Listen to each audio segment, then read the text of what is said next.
किसी भी देश के लिए विकास के प्रमुख पैमानों में रोजगार बड़ी भूमिका निभाता है। विश्व में सबसे तेजी से उभर रही भारतीय अर्थव्यवस्था को रोजगार सृजन के जरिए और मजबूती मिल रही है।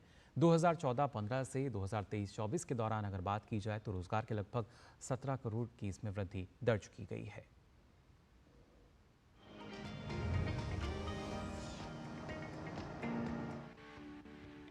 देश में पिछले एक दशक में सार्वजनिक और निजी दोनों क्षेत्रों में बड़े पैमाने पर रोजगार के अवसरों को बढ़ावा मिला है। सरकार की नीतियों के चलते ही विभिन्न क्षेत्रों में रोजगार सृजन हुआ है। भारतीय रिजर्व बैंक द्वारा प्रकाशित KLESS डेटाबेस अखिल भारतीय स्तर पर रोजगार अनुमान प्रदान करता है।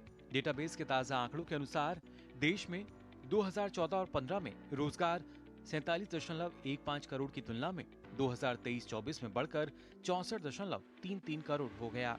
2014 और 15 से 2023 और 24 के दौरान रोजगार में कुल वृद्धि लगभग 17 करोड़ है। श्रम एवं रोजगार मंत्रालय का NCS पोर्टल रोजगार संबंधी विभिन्न सेवाएं प्रदान कर रहा है। जुलाई 2024 तक पोर्टल पर 30.92 लाख से अधिक नियोक्ता और 20 लाख से अधिक सक्रिय रिक्तियां थीं। वर्ष 2023 और 24 के दौरान NCS पोर्टल पर 1.09 करोड़ रिक्तियां पोस्ट की गईं।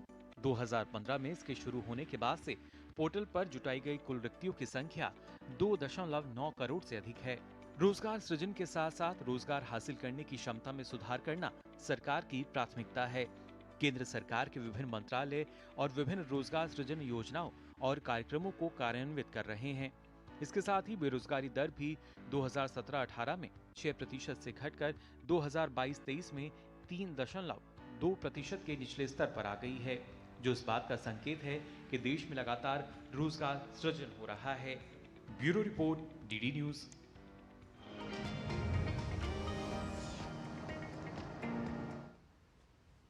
तो देश में जब विकास की बानगी की हम बात करते हैं, उसमें अगर लगातार रोज़गार बढ़ रहा है, उसके अवसर बढ़ रहे हैं, तो ये भी उनमें से एक माना जाता है।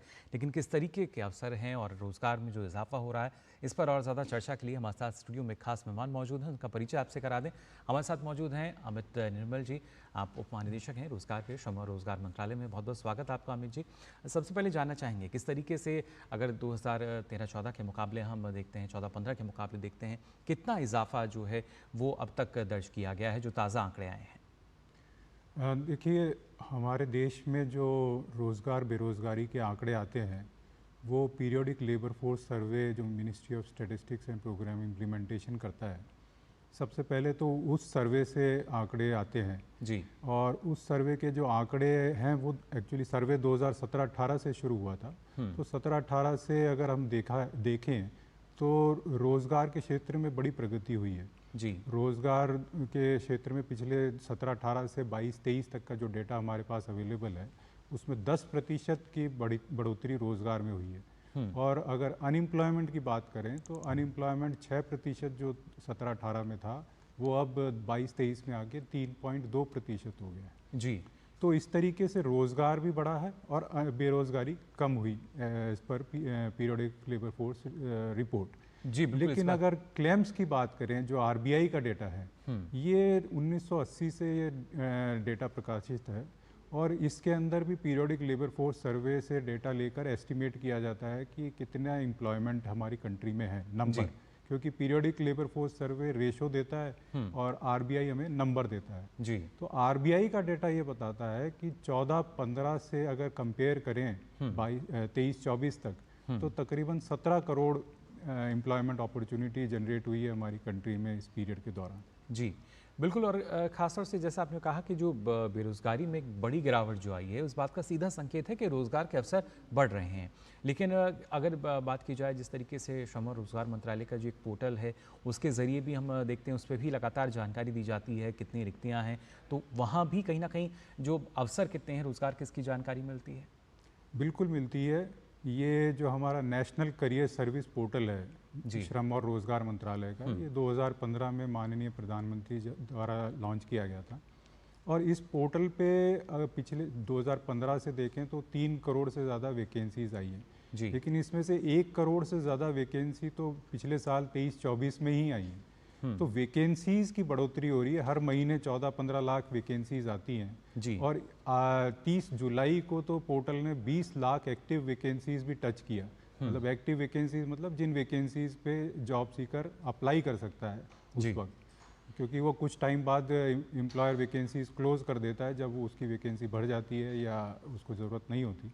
तो इस तरीके से देखें तो एनसीएस पोर्टल पे भी वैकेंसीज बहुत आ रही हैं, खासकर फाइनेंस और इंश्योरेंस सेक्टर में सबसे ज़्यादा वैकेंसीज आ रही हैं। तो एम्प्लॉयर्स की डिमांड लगातार बढ़ रही है, जॉब्स लगातार बढ़ रहे हैं और उतने अगर आप 23-24 का ही डेटा अगर मैं एनसीएस का बताऊं तो जहां 1 करोड़ से ज़्यादा वैकेंसीज आई थी वहां जॉब सीकर केवल 93 लाख ही आए थे। तो जॉब सीकर कम थे, वैकेंसीज ज़्यादा थी। तो ये सिचुएशन अगर आप किसी भी एम्प्लॉयर से भी बात करें तो सब यही कहेंगे कि उनके पास बहुत वैकेंसीज हैं, उन्हें काम करने के लिए लोग ही नहीं मिल रहे हैं। और इसके साथ साथ अमित जी, क्या यही वजह है कि जो सरकार की प्राथमिकता है वो ना सिर्फ रोजगार सृजन बल्कि उसके साथ साथ रोजगार हासिल करने की जो क्षमता है उसको बढ़ाना भी है? बिल्कुल, और इसी क्षेत्र में जैसे एनसीएस पोर्टल काम कर रहा है, और एनसीएस पोर्टल केवल अपने आप में अकेला पोर्टल ही नहीं है, ये सारे स्टेट्स के साथ भी कनेक्टेड है। तो अभी आज की डेट में हमारे पास 28 स्टेट के पोर्टल्स भी एनसीएस से कनेक्टेड हैं। प्राइवेट पोर्टल्स जो आते हैं, नौकरी, मॉन्स्टर, इनसे भी कईयों से हमारा इंटरलिंकिंग है। स्किल पोर्टल से हमारा इंटरलिंकिंग है। तो इन सब पोर्टल्स को जोड़ के सरकार कोशिश कर रही है कि जो जॉब सीकर्स हैं उनके लिए एम्प्लॉयमेंट ढूंढना और आसान बनाएं, एम्प्लॉयबिलिटी एनहेंस करें ताकि उनको अच्छा क्वालिटी रोज़गार मिल पाए। जी बिल्कुल, यानी उनकी जो क्षमता विकास है उस पर भी सरकार का फोकस है। लेकिन इसके साथ साथ जो अलग अलग पैरामीटर्स की हम बात करते हैं, ईपीएफओ के ज़रिए भी हम देखते हैं किस तरीके से ज़्यादा सब्सक्राइबर उसमें जुड़ रहे हैं, एनपीएस के ज़रिए भी जुड़ रहे हैं। तो कहीं ना कहीं जो अलग अलग जो अवसर आ रहे हैं, किस तरीके से, क्या अलग अलग अगर क्षेत्रों की हम बात कर पाएँ कि और जो आयु वर्ग है वो कौन सा आयु वर्ग इससे ज़्यादा लाभान्वित हो रहा है? सबसे ज़्यादा लाभान्वित तो देखिए युवा ही हो रहे हैं, जो 18 साल से और 24 साल या 29 साल की एज के बीच में आ रहे हैं। क्योंकि मोस्टली जो जॉब्स आते हैं, एनसीएस पे भी हम देखते हैं, डेटा दिखाता है कि जो मोस्टली जॉब्स आते हैं वो फ्रेशर्स की डिमांड कर रहे हैं, जो एकदम फ्रेश निकल के आ रहे हैं कॉलेज से, यूनिवर्सिटी से, इनकी डिमांड सबसे ज़्यादा हो रही है। और इन्हीं के लिए इतनी जो वैकेंसीज आती हैं वो खासकर मैं जैसे मैंने बताया फाइनेंस एंड इंश्योरेंस सेक्टर है, इवन सॉफ्टवेयर सेक्टर है, और ऐसे करीब मैन्युफैक्चरिंग में है।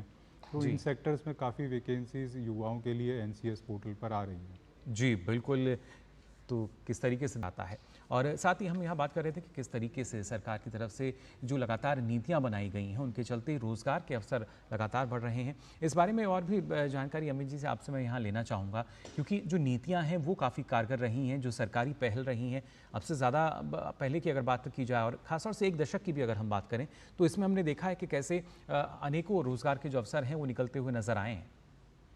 जी बिल्कुल, अगर आप देखें आरबीआई का डेटा भी देखें तो वो भी यही दर्शाता है कि जो सरकार की पहल रही है, कंस्ट्रक्शन सेक्टर में काफ़ी इन्वेस्टमेंट रहा है। तो कंस्ट्रक्शन सेक्टर में भी पिछले 5-7 सालों के अंदर 2.5 करोड़ से ज़्यादा जॉब्स क्रिएट हुए हैं। इसी तरीके से सर्विस सेक्टर के अंदर जो मैन्युफैक्चरिंग और सर्विसेज में पीएलआई स्कीम्स है और दूसरी स्कीम्स लाई गई हैं, इन स्कीम्स का भी बड़ा फ़ायदा हुआ है।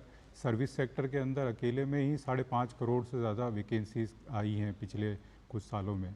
और मैन्युफैक्चरिंग में भी अच्छी ग्रोथ देखने को मिली है आरबीआई डेटा के हिसाब से। तो जितनी भी स्कीम्स हैं, गवर्नमेंट की स्कीम्स, मुद्रा स्कीम है, मुद्रा स्कीम प्रमोट कर रही है सेल्फ एम्प्लॉयमेंट के लिए, और जो इस तरीके की और भी स्कीम्स हैं, इसका असर साफ डेटा के तरह देखने को मिल रहा है कि डेटा भी ये दर्शा रहा है कि हमारी कंट्री में सेल्फ एम्प्लॉयमेंट काफ़ी ग्रो कर रहा है। और जिसका ऑब्वियसली रीज़न है कि सरकार काफ़ी प्रमोट कर रही है सेल्फ एम्प्लॉयमेंट। हम ये नहीं चाह रहे कि जॉब सीकर बने बल्कि जॉब गिवर बने। बिल्कुल, और उम्मीद यही है कि आगे भी जो मोमेंटम है ये ऐसे ही और आगे की तरफ बढ़ता हुआ नजर आएगा। फिलहाल अमित जी, आपका बहुत बहुत शुक्रिया हमारे साथ जुड़ने के लिए। तो जाना आपने देश में किस तरीके से रोजगार सृजन हो रहा है, नए नए अवसर निकल रहे हैं। फिलहाल आज के लिए इकोनॉमी टुडे में बस इतना ही, लेकिन चलते चलते आप